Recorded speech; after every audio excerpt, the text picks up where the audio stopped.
Subhanallah, inilah karomah luar biasa Syekh Nawawi Al-Bantani yang menggemparkan dunia dan makamnya tidak bisa digusur alat berat. Syekh Nawawi Al-Bantani dikenal sebagai ulama Nusantara yang diakui dunia karena karya-karyanya serta keluasan ilmu di bidang fikih, tafsir, akidah, tasawuf, dan ilmu keislaman lainnya. Karena kealiman dan keluhuran akhlaknya, Allah Subhanahu wa Ta'ala banyak memberikan karomah luar biasa kepadanya.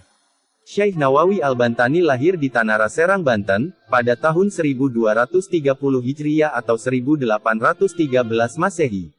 Beliau wafat di Mekah, pada tahun 1314 Hijriah atau 1897 Masehi.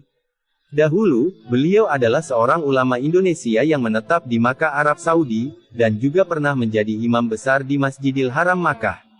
Karena kemasyhurannya, Syekh Nawawi Al-Bantani kemudian dijuluki sebagai Sayyid Ulama Al-Hijaz yang berarti pemimpin ulama Hijaz, Al-Imam Al-Muhaqqiq wa Al-Fahama Al-Mudaqiq yang berarti imam yang mumpuni ilmunya, Ahyan Ulama Al-Qon Al-Ram Asyarli Al-Hijrah yang berarti tokoh ulama abad 14 Hijriah, dan Imam Ulama Al-Haromain yang berarti imam, ulama dua kota suci. Berikut beberapa karomah luar biasa Syekh Nawawi Al-Bantani.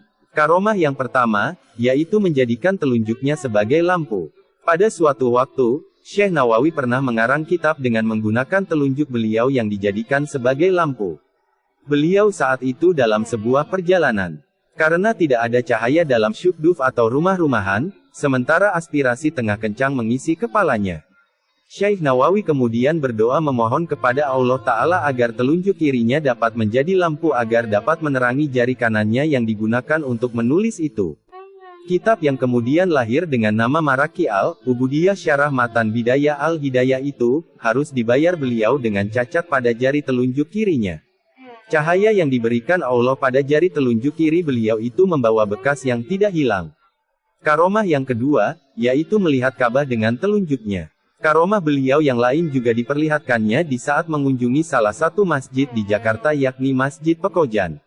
Masjid itu dibangun oleh salah seorang keturunan cucu Rasulullah yaitu Sayyid Utsman bin Agil bin Yahya Al-Alawi. Masjid itu ternyata memiliki kiblat yang salah. Padahal yang menentukan kiblat bagi masjid itu adalah Sayyid Utsman sendiri. Kemudian, Sayyid Utsman kedatangan anak remaja yaitu Syekh Nawawi yang menyalahkan arah kiblatnya, kemudian kagetlah Sayyid Utsman. Debat argumen pun lalu terjadi. Saat kesepakatan tak bisa diraih karena masing-masing mempertahankan pendapatnya dengan keras, Syekh Nawawi meletakkan tangan kirinya ke bahu Sayyid Utsman, dan tangan kanannya menunjuk sesuatu. Kemudian, terlihatlah Ka'bah secara jelas tembus pandang dan menjadi bukti kalau kiblat Masjid Sayyid Utsman itu salah. Alhasil, Sayyid Utsman lantas tertakjub dan merubah arah kiblat masjid. Karomah yang ketiga, yaitu makamnya tidak bisa digusur dan mayat masih utuh. Dahulu, pernah makam Syekh Nawawi di Malah, Arab Saudi akan dibongkar untuk kepentingan pelebaran jalan. Namun anehnya, alat berat yang digunakan untuk membongkar makam tersebut malah rusak. Beberapa kali upaya penggusuran makam Syekh Nawawi dilakukan, namun selalu gagal. Ketika dipaksa dibongkar, pernah para pekerja kaget karena ternyata di dalam makam tersebut ada orang yang sedang sujud. Akhirnya makam Syekh Nawawi tidak jadi dibongkar, dan akhirnya hanya dibuatlah jalan layang. Memang, telah menjadi kebijakan pemerintah Arab Saudi bahwa orang yang telah dikubur selama setahun kuburannya harus digali.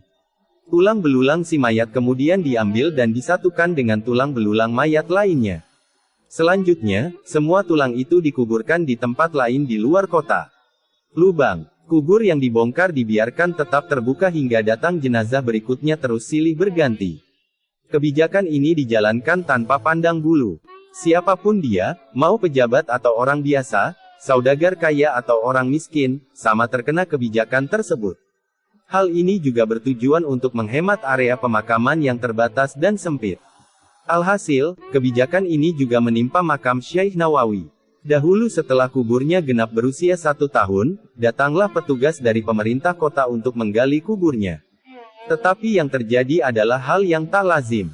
Para petugas kuburan itu tak menemukan tulang belulang seperti biasanya. Yang mereka temukan adalah satu jasad yang masih utuh. Tidak kurang satu apapun, tidak lecet atau tanda-tanda pembusukan seperti lazimnya jenazah yang telah lama dikubur.